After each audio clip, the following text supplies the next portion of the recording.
Okay, this is the next way, a different way of analyzing the measures in the Bach Prelude in C major from the Well-Tempered Clavier.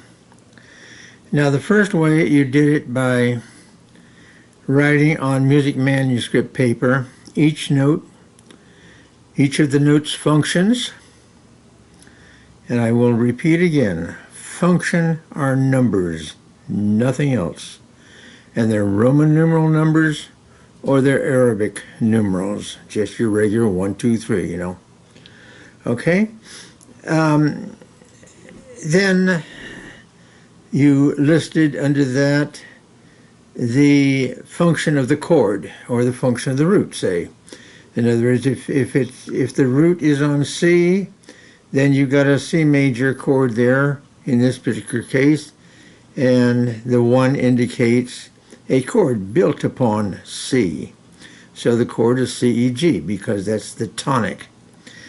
And be sure to look at the video on the functional names of chords so that you know what I'm talking about. Tonic, supertonic, mediant, subdominant, dominant, submediant, leading tone, and the upper tonic, the octave. These are things that you just must know if you're going to hope to understand the language of music. And this is true of any language, spoken or music. So if you're studying a foreign language, you've got to know certain terminology. And you've got to know spelling of words. You've got to know syntax, all those sorts of things. Those are all part of the language, and they also part of the language of music. The identity of chords is completely different from their function.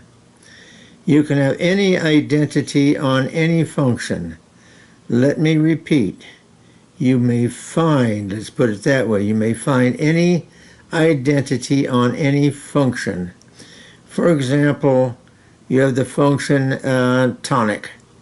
Okay, you can have a dominant on that tonic. You can have a minor on that tonic. You can have a major on that tonic. You can have a half diminished. I don't care what it is. You can have any identity on that tonic or the supertonic. It could be half diminished. It could be diminished, by the way. And by the way, the only place that a diminished chord is functionable is the diminished triad on the supertonic in a minor key. As a quadrad, as I call it, the 7th chord, it's a half diminished on the supertonic. Then the dominant in a minor key falls on the leading tone, 7. 5, the function 5, the chord, is normally minor. It could be changed to major, could be changed to dominant. I hope I'm impressing upon you the fact that there are two different areas that you must understand, and you must understand their differences. Function are numbers, Roman or Arabic, period, and you never use a lowercase type of Roman numeral. Roman numerals are only functions. Do not try to combine a Roman numeral with an identity, such as the small 2, Roman numeral 2, meaning that it's minor. Well, that's combining function and identity. It will lead to nothing more than confusion. Do not use those lowercase symbols for in the Roman numerals. Keep them just regular uppercase Roman numerals and realize that they are functions, positions within a scale, and that's it. Okay. Now, in your Bach Prelude, I hope that you have pretty much all of the analyses memorized, or at least attempted to be memorized, gone over them enough times, writing them out that you begin to understand what I'm proposing here, what I'm doing. So now, when we transfer that to a regular piece of paper like this, you can have a computer piece of paper, you can have a notepad like this, any kind of a paper. That's our next way that we do our analysis. So your first measure of that Bach is a tonic. Good, well, that's starting off. We know that, okay. What is its identity? Well, it's a major triad. Remember that? CEG, that was it. Okay, now you draw a line underneath this M and indicate what is the lowermost note in that measure. Well, the lowermost note happens to be C, the root. You draw a line above the Roman numeral, like so, and you indicate what is the uppermost note in the chord. Now remember, you're going to be doing paraphrasing on this, I hope. But if you don't, if you can see these things from an original copy of the Prelude, that's fine too. But the uppermost note is the major third. And that's pretty much it. You got the major third, which is the characteristic interval of a major triad.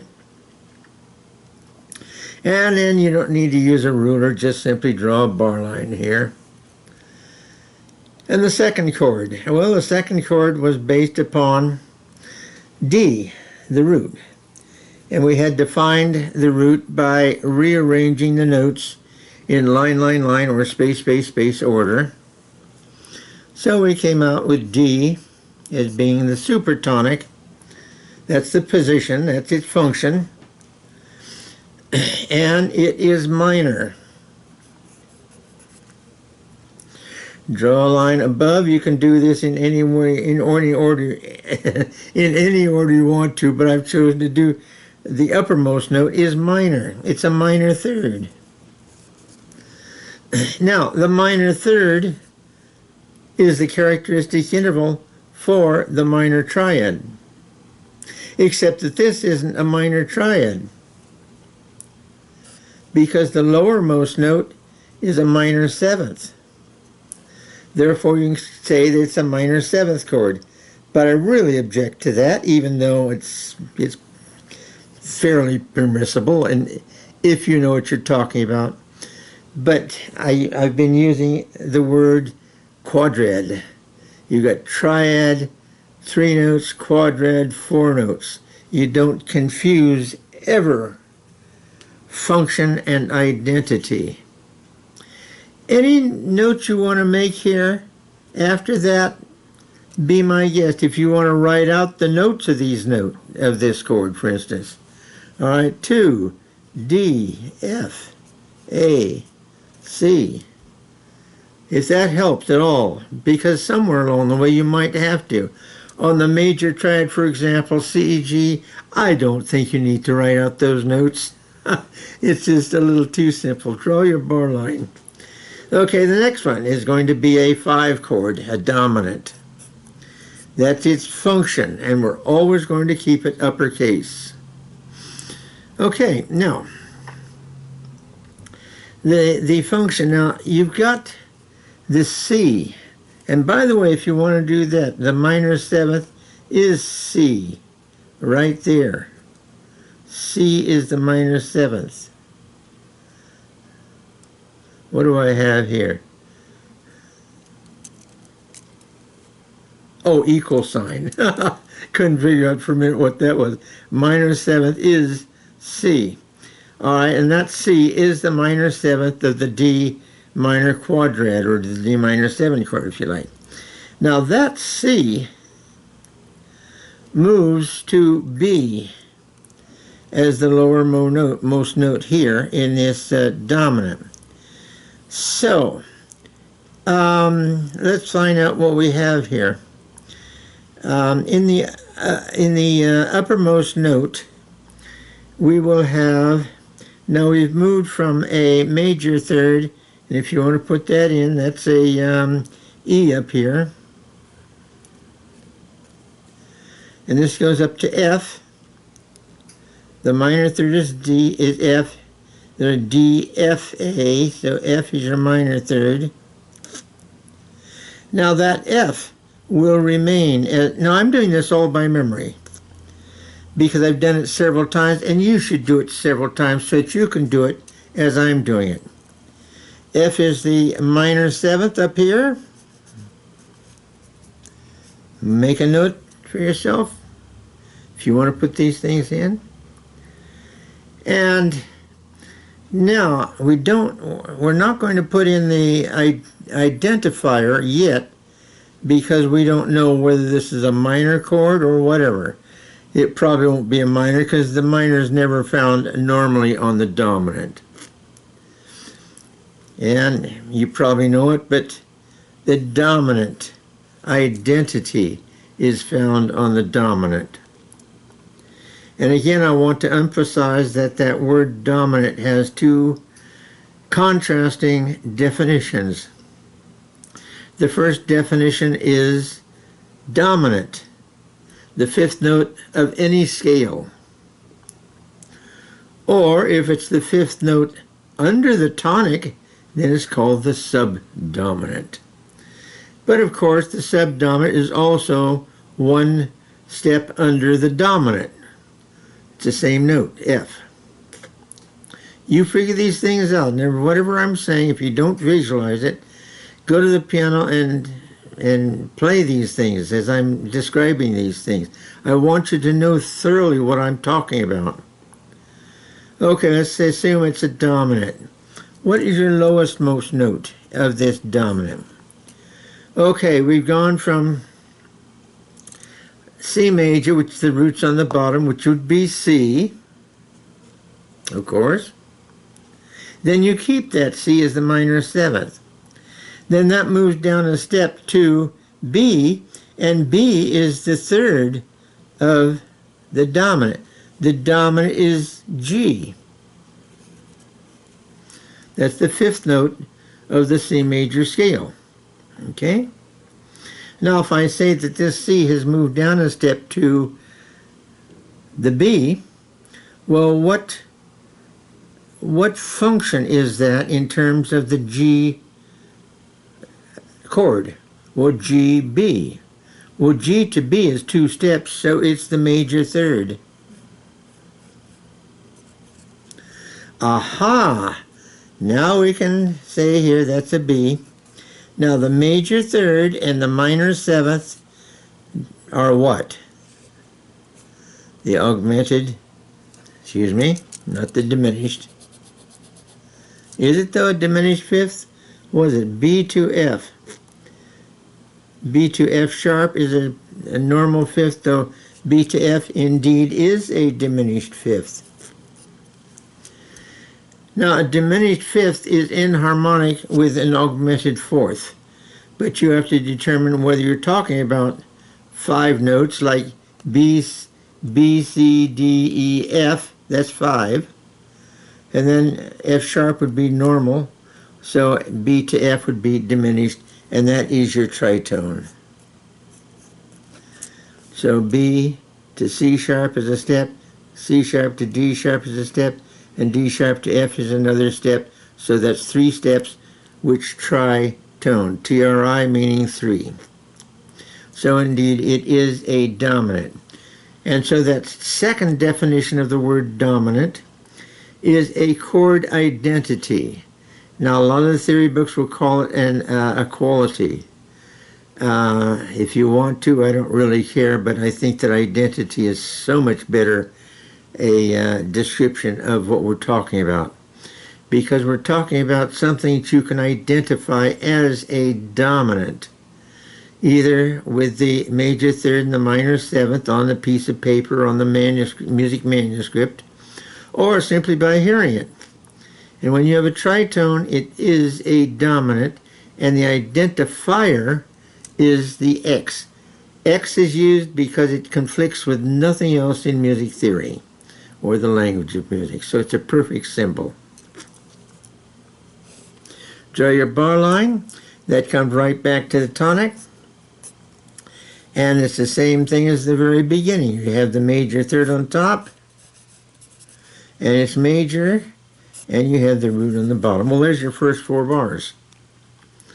Now, in playing, when you play it, you must think about all of these various things. Because music, as a language, is new to you. I don't care whether you've been playing music for 1 year or 1 month or 10 years. Music as a language, unless you understand its parts, you don't know the language.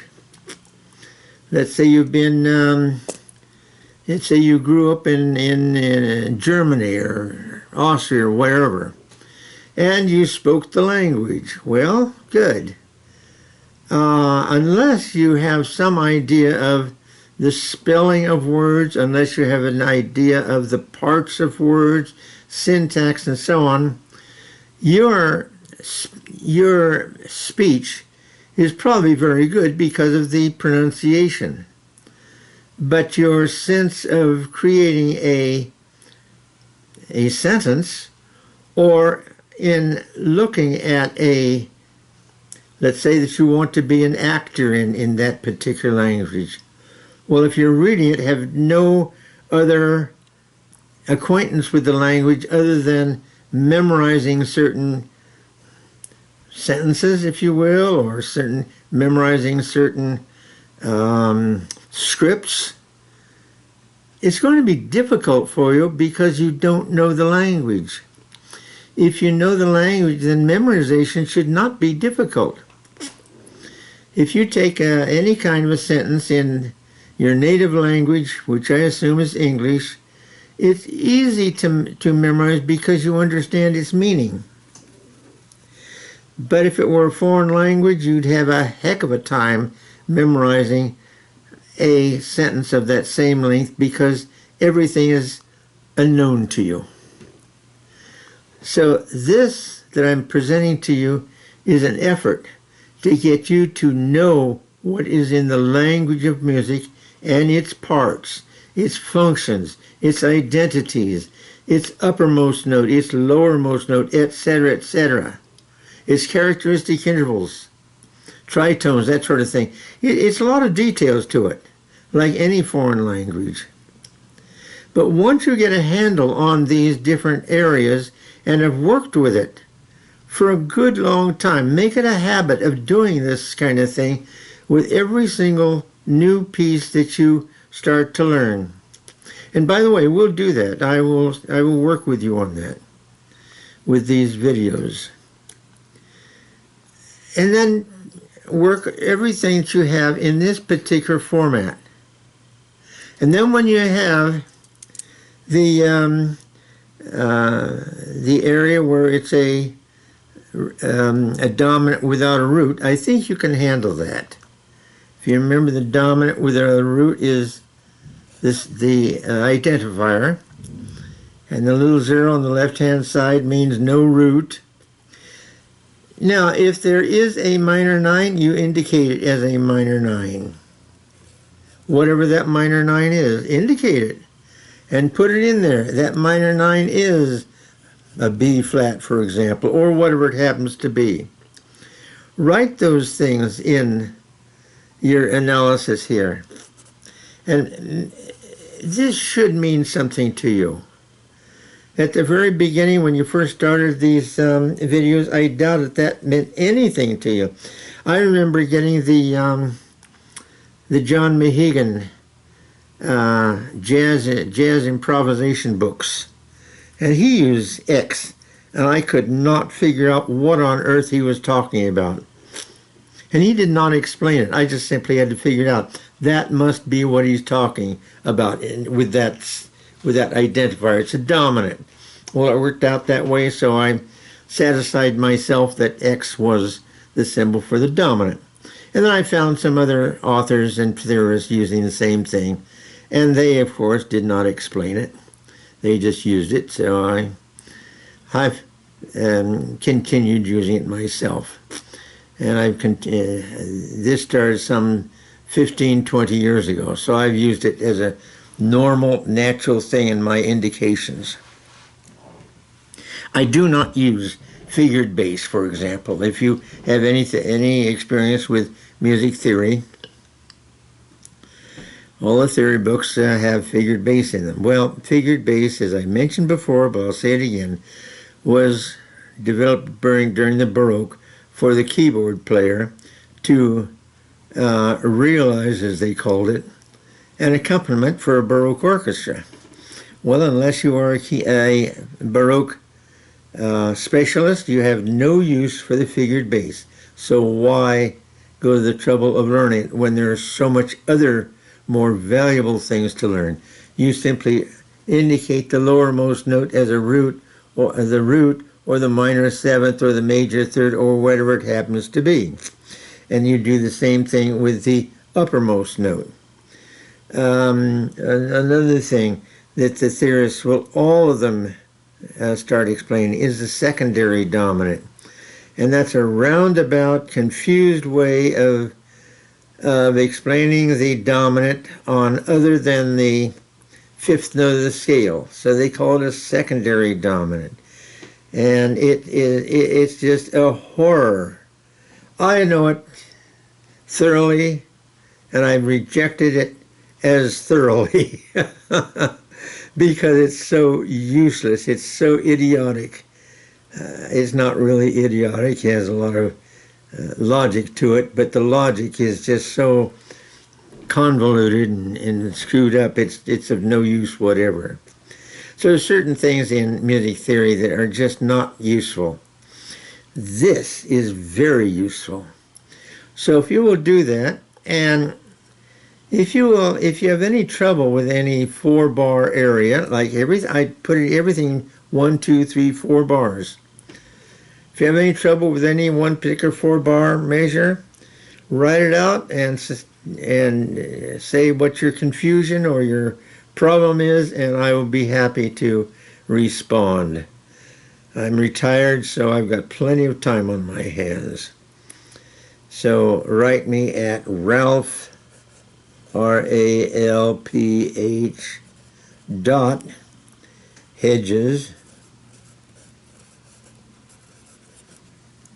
at gmail.com.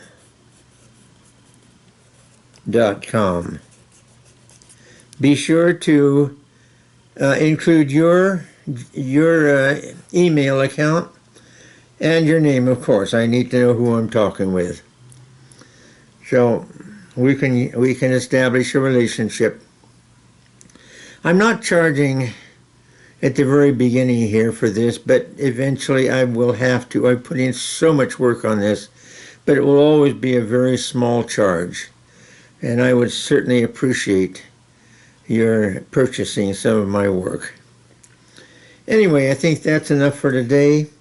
Carry on, and this is your main job right now, and it is one of the most useful areas. You don't have manuscript paper to work with, but have manuscript at your disposal so that you can write out on the manuscript what those notes are. And always do it, if possible, in a paraphrased form. You can't easily paraphrase a scale, for instance, but you can certainly arpeggiate arpeggios. I didn't mean that. You can certainly paraphrase arpeggios, broken chords, as in this particular Bach Prelude. So carry on. We'll talk later. Bye-bye.